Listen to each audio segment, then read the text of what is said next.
Senhor presidente, vereadores, bom dia. Presidente, eu queria fazer um debate aqui nessa casa sobre um projeto de lei de minha autoria que está tramitando desde 17 de março de 2016 aqui nessa casa. Março, nós estamos em novembro, e esse projeto ainda não foi à votação, professor Adinho. Mas eu quero fazer esse debate, esclarecer sobre esse projeto, para nós possamos colocar, botar em discussão esse projeto, botar em votação. Esse projeto trata sobre a regularização fundiária e diz o projeto de lei que o Poder Executivo fica autorizado a transferir a propriedade dos imóveis oriundos da regularização fundiária aos moradores com insuficiência de prova documental da aquisição da posse, cujos contratos originários firmados, cujos contratos anteriores tinham sido firmados com o primeiro adquirente, com o município, e encontra-se devidamente quitado. Eu quero fazer esse debate, esclarecer esse artigo, para que nós possamos botar esse projeto em discussão. Primeiro, tem que ter contrato firmado do primeiro adquirente com a prefeitura municipal.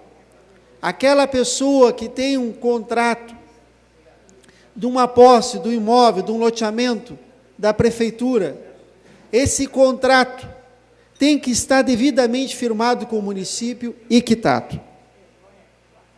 E eu quero trazer aqui alguns exemplos para nós debatermos.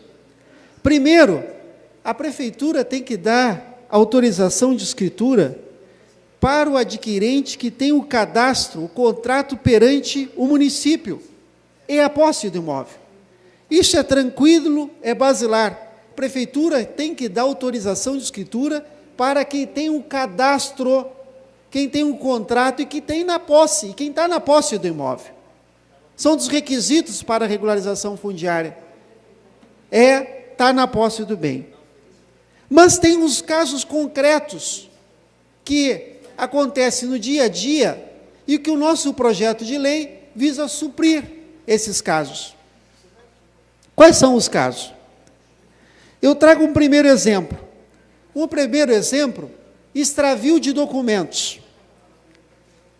Muitas vezes, o Pedro, como meu exemplo, tem um cadastro com o município. O Pedro tem um cadastro da compra do imóvel com o município, mas vendeu para o Paulo, vereador Tenente Bruno, Pedro e Paulo, esse, Pedro e Paulo. O Pedro vendeu para o Paulo esse imóvel. Paulo não tem nenhum documento do primeiro contrato de promessa de compra e venda ou cessão do município para o Pedro. Paulo não tem esse do primeiro contrato. Mas Paulo, ao solicitar a autorização de escritura, apresenta um contrato que foi feito, firmado entre o Pedro e o Paulo, e ele, conseguindo comprovar o seu cadastro original com a prefeitura, com base nessa lei, vai conseguir obter autorização de escritura por falta dessa insuficiência documental do primeiro contrato. Mas houve um contrato firmado, houve um primeiro contrato firmado. Esse é um dos exemplos. A lei visa suprir essa questão. Um outro exemplo, também a gente vê, que é caso de incêndios. Quando ocorrem incêndios em muitas residências, e esses incêndios acabam, muitas vezes, incendiando principalmente os papéis, os documentos. Incêndio, perde os documentos. O projeto de lei visa suprir isto. Mesmo exemplo, o Pedro, quando vendeu para o Paulo, O Paulo perdeu os documentos em virtude do incêndio. Como é que é o procedimento? Faz o registro de ocorrência, do boletim de ocorrência, né? Demonstra que o Pedro tinha um cadastro com a prefeitura, declara que perante o órgão público que vendeu realmente esse lote para o Paulo. Com base dessa lei, visa suprir essa documentação. Outros casos, exemplos, caso de inventário. Pedro tem um cadastro com o município de Pelotas. Pedro tem um contrato com o município de Pelotas. Mas Pedro falece. E a prefeitura regulariza o loteamento 20 anos após. Os herdeiros de Pedro fazem uma cessão dos direitos hereditários para Paulo, vereador Viana. Faz um contrato de cessão dos direitos hereditários, os herdeiros. Mas o loteamento não está regularizado, não conseguiu fazer a transferência. Mas, para fazer autorização de escritura, não tem o cadastro da prefeitura dos herdeiros, tem do falecido, do primeiro adquirente. Após 20 anos de regularização, os herdeiros conseguem comprovar que eram do primeiro cadastro, e o projeto, nosso projeto que está aqui tramitando desde março, visa suprir essas insuficiências documental. Visa suprir a insuficiência documental nesses 3 exemplos, e tem outros exemplos corriqueiros.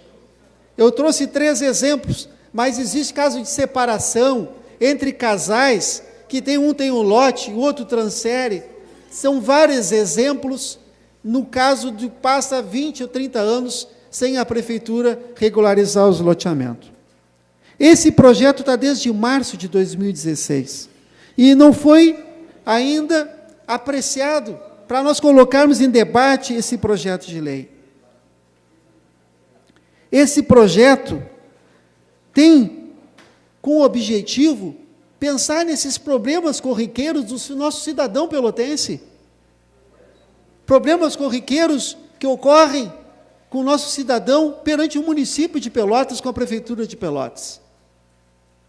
Já tem uma lei do Estado do Rio Grande do Sul para solucionar os imóveis da Coab, esse mesmo artigo. E eu apresentei em março, para nós termos também na lei da regularização fundiária, esse artigo. Esse artigo não visa estimular a invasão de posse. Muito pelo contrário, tem que ter um contrato originário firmado com a prefeitura.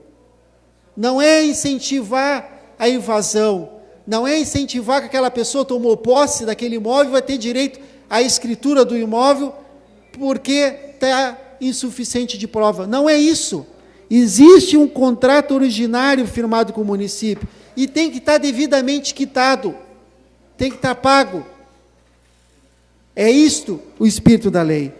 Mas está desde março, e desde março para cá, quantas coisas ocorreram no nosso país, na nossa cidade. Houve impeachment, houve as Olimpíadas, e o nosso projeto aqui, tramitando na casa, e não foi votação. Tivemos eleições, e o nosso projeto aqui na casa não teve votação. Tivemos uma votação da PEC na Câmara dos Deputados, a PEC, que tantas consequências passou pela Câmara dos Deputados a PEC, e o nosso projeto está aqui na casa, não teve votação. Por que será? Será que atinge tantas pessoas? Traz um malefício esse projeto que não vai à votação? Tantas coisas ocorreram no nosso país, nosso estado, nosso município, mudanças, eleições, impeachment, Olimpíadas, tantas coisas ocorreram no nosso país, e o nosso projeto não veio à votação. Então é um apelo que eu faço, quero fazer o debate. Se alguém tem que apresentar emendas, que bom discutir, apresenta as emendas ao projeto, não há problema nenhum. Que for para melhorar, que for para esclarecer, que for para elucidar o projeto, em benefício do cidadão, é bem-vindo, temos que apresentar as emendas. temos que apresentar as emendas e benefícios do projeto. Ocorreram vários atos no nosso país, várias mudanças no nosso país, e o nosso projeto ainda não foi à votação. Esse é o pedido que eu faço, senhor presidente.